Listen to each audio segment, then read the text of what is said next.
Alright, welcome neighbors to Miracle Farm 1927 Homestead. And we're trying to get ready to plant a cover crop out where we have the sorghum planted. And so we're all done with sorghum for the year, so I'm going to get it all dished up. So, gonna get OG running.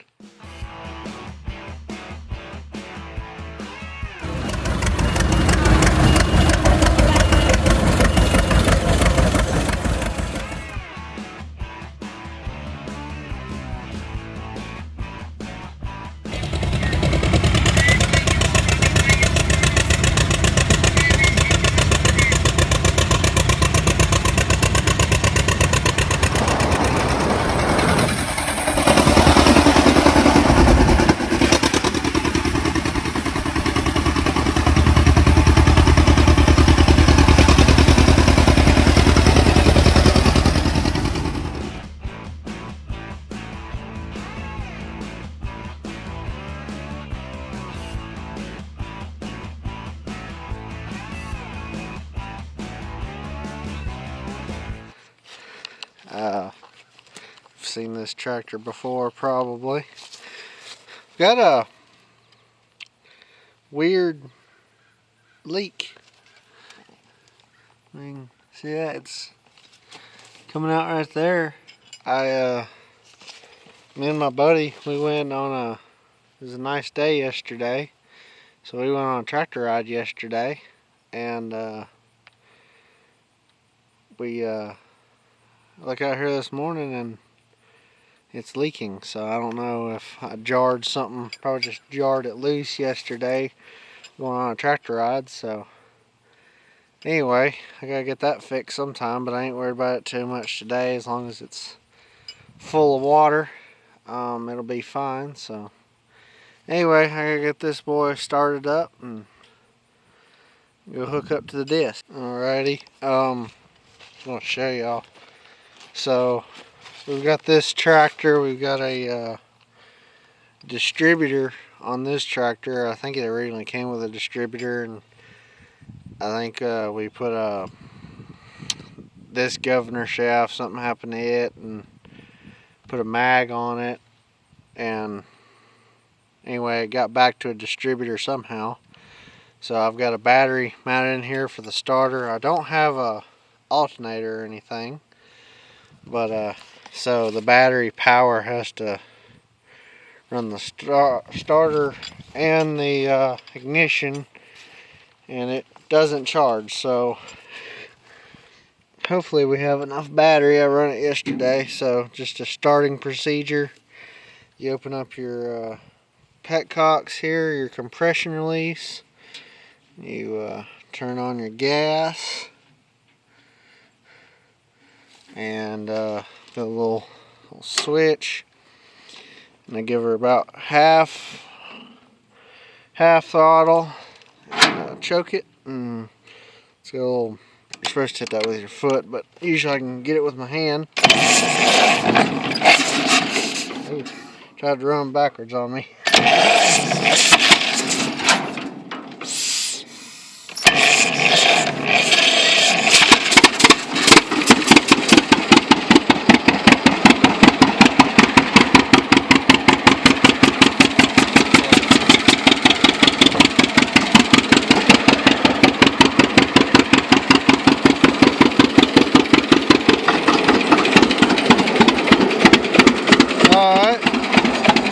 Let it warm up for a second. Show y'all these, I don't know if I ever showed you the wheels. You can see the difference between wheels on this little Ford and those wheels. A little bit different. These are 23 26s. They're combine wheels, and they took a center, John Deere center, and they welded a hub on it, and they cut a band. They cut the center out, moved it out, brought the wheels in so it would fit on a trailer. As you can imagine, if you didn't move them centers in or out, it would be a pretty wide tractor. It's already pretty wide. It's 8 foot wide right now. Just barely fits on our low boy, so it's pretty wide. So anyway, they had to move it in where the tire's just about touching the pulley. So anyway, we'll go down here. We got a little finishing disc, and I'm just going to till it up just enough to where we could sow. So I think we got some barley or something. I'm not sure. We got some sort of mix of stuff. Usually plant wheat, but none of our wheat seed was any good this year, so gonna plant us some stuff we bought. So I'm gonna go get hooked up to that disc.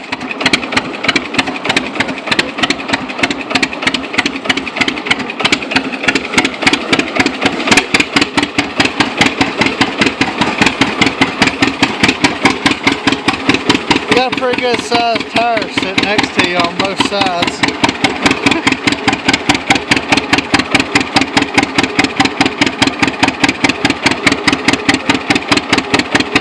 Alright, so here in the weeds, this is our, I don't know exactly what brand it is, but it's a little, I think it's 6 foot finishing disc. It's kind of old and kind of bent up, but it does pretty good. It's got pretty good discs on it. I think there's only like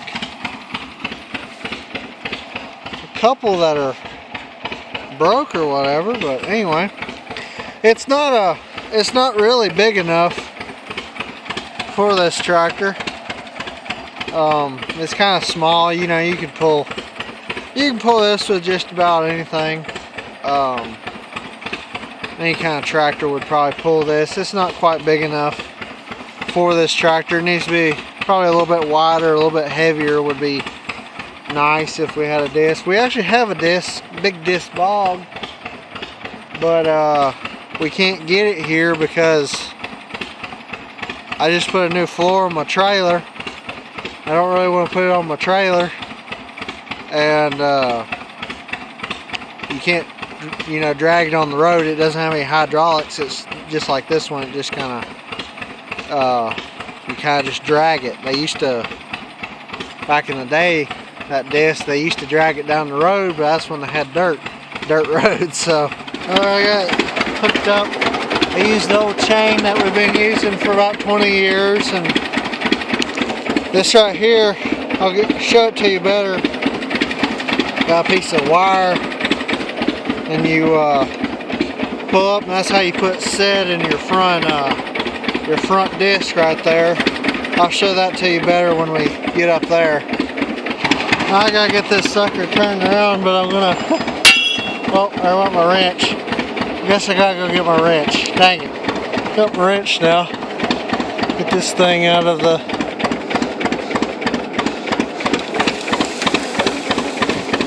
there it comes. I have to use my foot clutch. Now if I get this thing turned around in here, it's kind of didn't leave myself much room when I put it in here.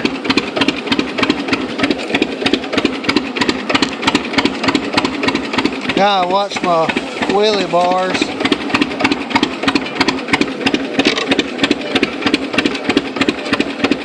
That rear disc gets my drag sometime. Anyway, we got him out. We got the disc out. You can see, now you can kind of get a scale.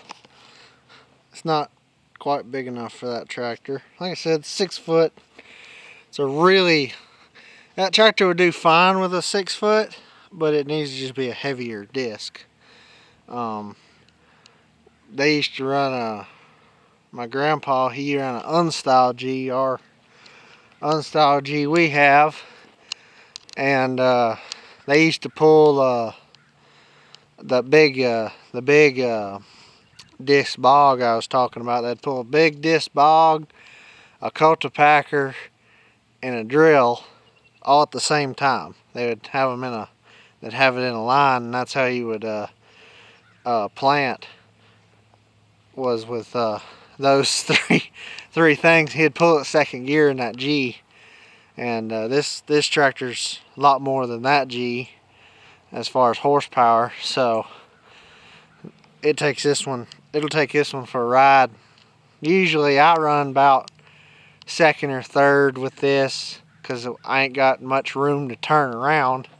You can see I got about probably 30 foot to turn around, and but anyway, Daddy, he usually pulls this one about 4th gear, you know, about road gear is what we pull it in.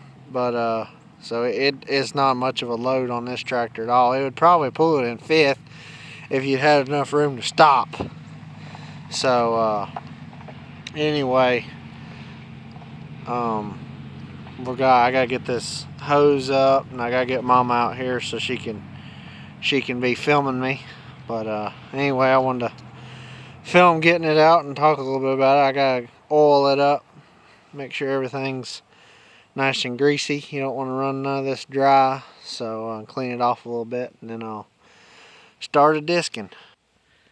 This is our cover crop from last year. Last year is the first year that we've tried a cover crop on our sorghum, and it did exactly what we needed to do. Sorghum doesn't need a lot of nitrogen, and we had wheat and clover on it, and that's what's pretty and green right now is the clover, and the wheat's all done, but it did feed the soil enough to where we don't have to do any kind of fertilization. And over here's the flowers that are to attract the beneficial insects, and this is where the sorghum was. And this is the field that he's fixing to make ready, and we're going to plant this year buckwheat and flowers and more clover. So this field will be laid to rest for this year, because this is just enough room for us to do one pan of sorghum. So this is the one we'll be using this coming year, and we'll be tilling that under in the spring and the summer just as we get ready to plant. So here's the difference. You got our first field, flowers and sorghum, and there's flowers on the other side too. And so we just flip-flop these two fields, and they get to rest every other year.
Okay, now on our little acreage, we do all this by foot, and right in front of Righteous is the seed spreader.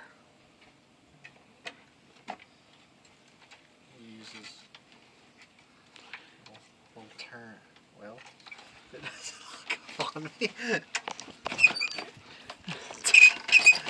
Use a little turner to kind of spread out your seed.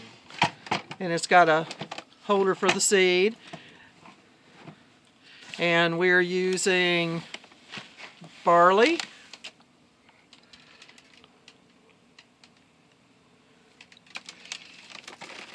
and red clover.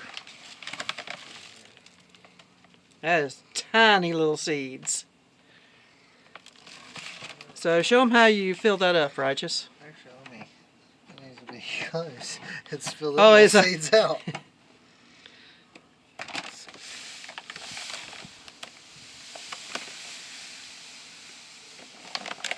We got like 1/3 of an acre. We want it pretty thick, so he's using the whole bag.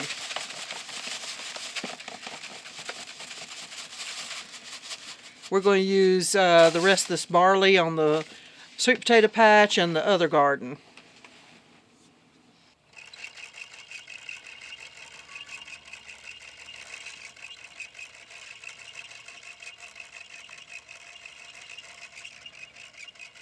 So you get your walking in like this.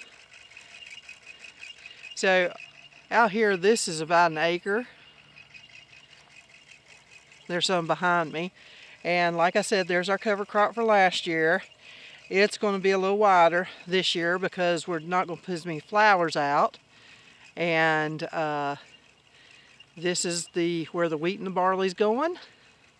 And over there, we're going to be covering that with that hay bale there and all different kind of mulches to feed that grass. And putting the chickens on it.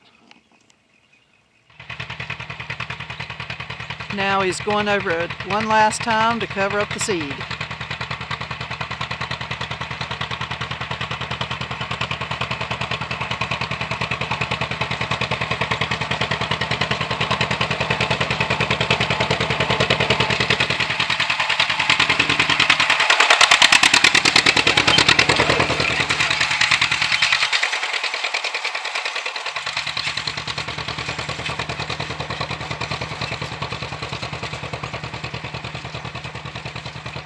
Thanks for joining us. See you later, guys.